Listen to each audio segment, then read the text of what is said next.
Hey everyone, welcome back to career choice. My name is Sogra और आज की ये वीडियो काफ़ी इंपॉर्टेंट और काफ़ी स्पेशल होने वाली है उन स्टूडेंट्स के लिए जिनको एमबीबीएस अब्रॉड से परस्यू करना है या वो करने का सोच रहे हैं, क्योंकि इस वीडियो में मैं बेस्ट कंट्रीज़ का नाम शेयर करने वाली हूँ और क्या तरीका होता है एमबीबीएस कोर्स अब्रॉड से करने का, कैसे आप कर सकते हो, क्या नीट एंट्रेंस एग्ज़ाम कंपलसरी होता है अगर आप किसी फॉरेन कंट्री से एमबीबीएस करना चाहते हो, तो डिस्टेंस एजुकेशन अवेलेबल है या नहीं है, स्कोप क्या है आज के टाइम पे, और भी एमबीबीएस कोर्स से रिलेटेड कई सारे टॉपिक्स इस वीडियो में आज कवर करने वाली हूँ।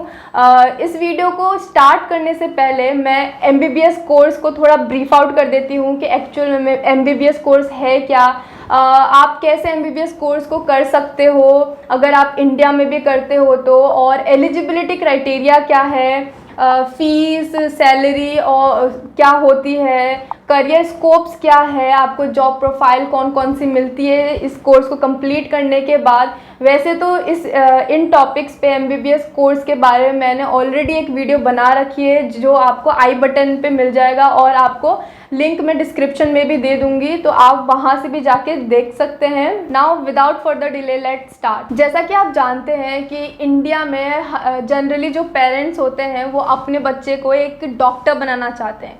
अब डॉक्टर बनने के लिए आपको एमबीबीएस कोर्स करना पड़ता है जो कि 5.5 साल का कोर्स है।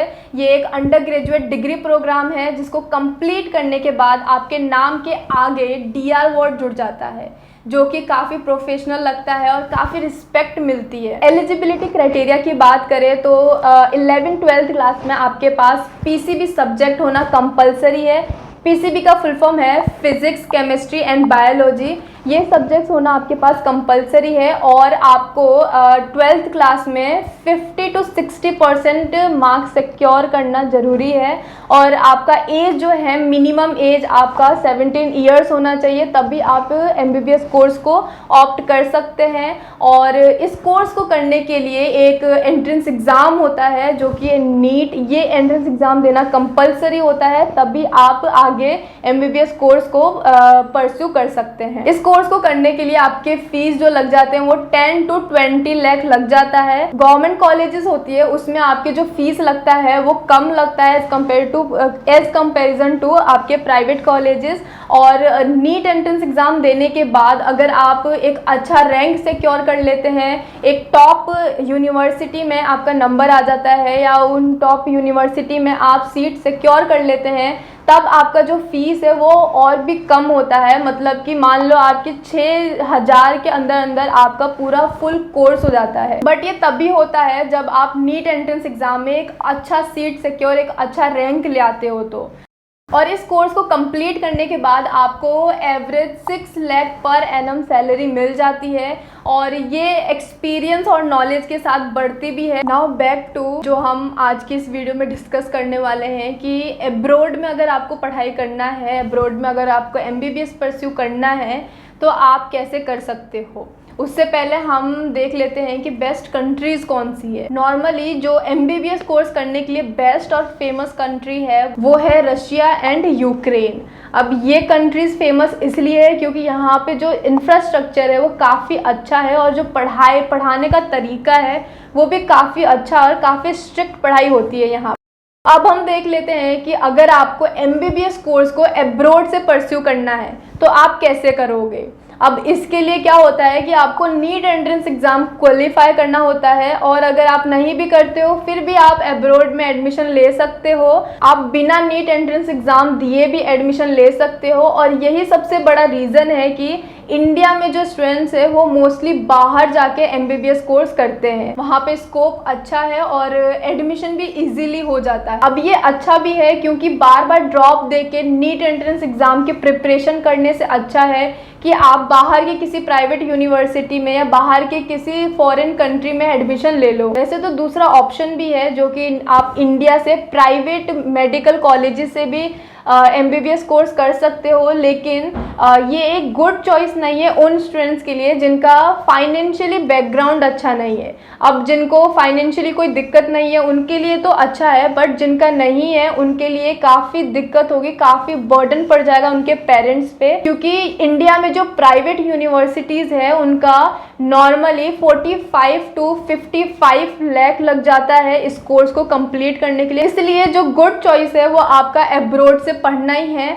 उसमें आपके मान लो 25 लाख आपके सब ओवरऑल मिला के लग जाता है, मतलब आपका वहाँ पे लिविंग एक्सपेंसेस, आपके ट्यूशन फ़ी या कोचिंग फ़ी ले लो, या आपके जो बुक्स की, हॉस्टल की, एक्सेट्रा जितने भी आपके एक्सपेंसेस लगते हैं उन सबको इंक्लूड करके आपके नॉर्मली जो एवरेज होता है वो आपके 25 लाख तक लग जाता है। तो बेटर ऑप्शन जो होता है वो एब्रोड से करना ही होता है एज कंपेरिजन टू अगर आप प्राइवेट मेडिकल कॉलेजेस में एडमिशन लेने का सोच रहे हैं इंडिया में। तो अब कई स्टूडेंट्स बोलेंगे कि अच्छा एडमिशन लेना तो इजी है, बट स्क्रीनिंग एग्जाम का क्या? MBBS एब्रोड से ना करने का सबसे बड़ा रीज़न या सबसे बड़ा कंसर्न जो है वो है FMGE। अब आप पूछोगे कि ये FMGE क्या है, तो FMGE एक स्क्रीनिंग एग्ज़ाम है जिसको क्लियर करने के बाद ही आप अगर एब्रोड से पढ़ाई कर रहे हैं तो आप इंडिया में प्रैक्टिस कर सकते हैं। इसका मतलब अगर आपने MBBS कोर्स जो है वो किसी बाहर के कंट्री से परस्यू किया है, वहाँ पे पढ़ा है, तो अगर आप इंडिया में शिफ्ट होना चाहते हो, यहाँ पे एज अ डॉक्टर प्रैक्टिस करना चाहते हो, तो आपको एक एग्ज़ाम देना होता है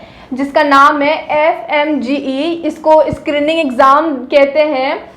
इसको देने के बाद ही आप इंडिया में प्रैक्टिस कर सकते हैं, अदरवाइज आपको इल्लीगल कहा जाएगा और आपको पनिशमेंट भी मिल सकती है इसके रिगार्डिंग अगर आप इस एग्ज़ाम को क्लियर नहीं करते हैं। तो FMGE एग्ज़ाम जो है वो नीट एंट्रेंस एग्ज़ाम के इक्वली या उससे भी ज़्यादा टफ होता है, इसलिए काफ़ी स्टूडेंट जो है वो एब्रोड ना पढ़ना चाहते हैं, मतलब वहाँ से नहीं करना चाहते हैं MBBS कोर्स, और वो इंडिया में ही प्राइवेट कॉलेजेस में एडमिशन ले लेते हैं।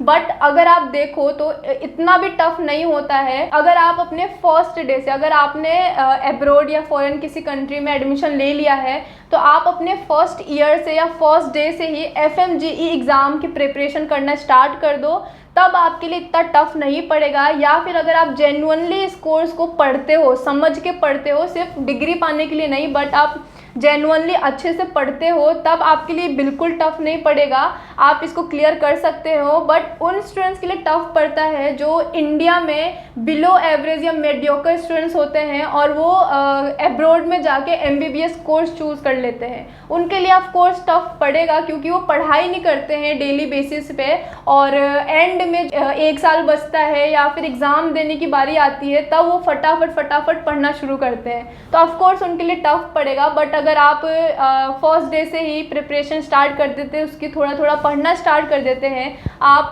3 या 4 घंटे भी पढ़ते हैं MBBS करते वक्त ही, तब भी आप इसको क्लियर कर सकते हैं, तब आपके लिए इतना टफ नहीं पड़ेगा। अब अगर हम स्कोप की बात करें कि इस फील्ड में स्कोप क्या है, तो इस फील्ड में स्कोप कभी ख़त्म नहीं होने वाला है। 500 सालों से ये फील्ड चला आ रहा है। डॉक्टर्स की रिक्वायरमेंट कभी भी ख़त्म नहीं होगी, क्योंकि एज़ कम्पेयर टू पहले आज के टाइम में जो बीमारियां हैं और तेज़ी से बढ़ रही है, या लोग जो है वो बीमार बहुत ज़्यादा होने लग गए हैं।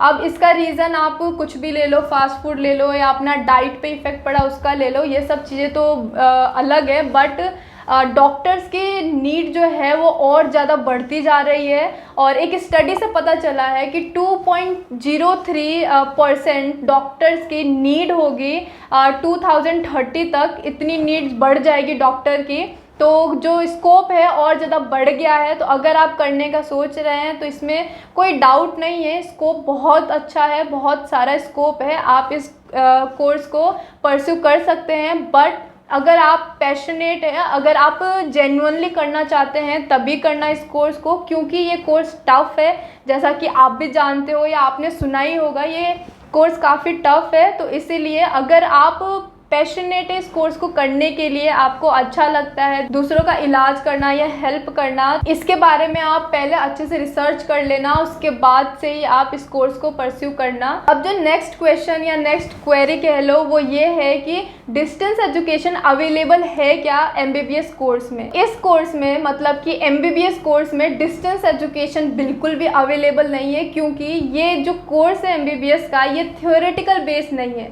मतलब इसमें आपको ज़्यादा थ्योरी नहीं पढ़ाया जाता है, इसमें प्रैक्टिकल स्टडी ज़्यादा होती है, इसलिए आप इसको ऑनलाइन बेसिस पे नहीं पढ़ सकते हैं। आपको ये कॉलेज में जाके या आप ये सामने से ही समझ सकते हैं, पढ़ सकते हैं। अब नेक्स्ट क्वेश्चन है कि एमबीबीएस करने के बाद पोस्ट ग्रेजुएशन करना कंपलसरी होता है क्या। तो ऐसा नहीं है, पोस्ट ग्रेजुएशन करना कंपल्सन नहीं है, ये एक ऑप्शन है। अब अगर आपने एमबीबीएस कर लिया है तो ये आपके ऊपर है, अगर आप पोस्ट ग्रेजुएशन करना चाहते हो तो आप कर सकते हो। वैसे जनरली जो एमबीबीएस स्टूडेंट्स हैं वो पोस्ट ग्रेजुएशन करते हैं, क्योंकि उससे क्या होता है कि आपको जो पोस्ट है एज डॉक्टर फील्ड में ही आपको हाई पोस्ट मिलती है और प्लस आपकी सैलरी भी इंक्रीज हो जाती है। और ऐसा कहा जाता है कि जो एमबीबीएस स्टूडेंट्स हैं उनको सर्जरी करने की एक्सपीरियंस नहीं होती है। तो जो एमबीबीएस किए हुए डॉक्टर हैं वो नॉर्मली सर्जरी नहीं करते हैं। अब ऐसा नहीं है कि आप